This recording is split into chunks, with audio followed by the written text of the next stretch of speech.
to be Jewish is in part, as I said, not wanting to believe in the whole rituals, but those are the only ones you have. So for me, for example, just to give you a stupid example, it's the example of people who have survived the Holocaust and are now traveling to Israel and are reading from the Torah. And you wonder, wait a second, didn't God just prove to you that he doesn't exist? Mm-hmm. Well, God proved that, but then that means that he does exist, doesn't it?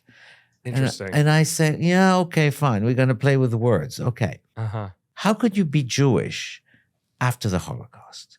But then that's the history of Judaism, isn't it? Right. There have been not one Holocaust, but trillions of them, Right. So, and we've still stayed Jewish. That's right. So we are sort of headstrong about our Judaism, but at the same time, it is softened and mollified by a sense that being Jewish is not so great.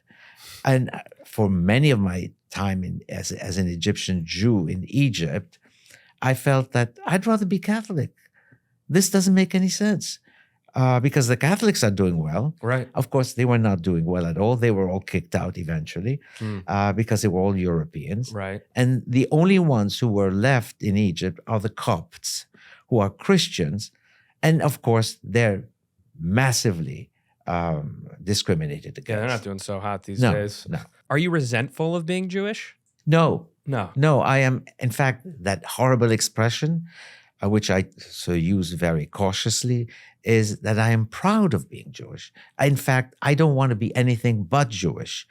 At the same time, my Judaism is so warped that it's a kind of street language Judaism. It's not the real Judaism. What do you mean by that?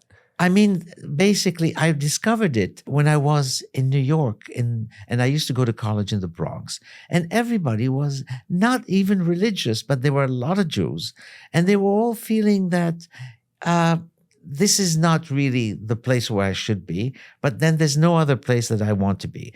I want to be Jewish because I still observe Passover, but at the same time, I don't want to do this ritual. It's this constant turning away from what is obviously for you should have been true. And end of story.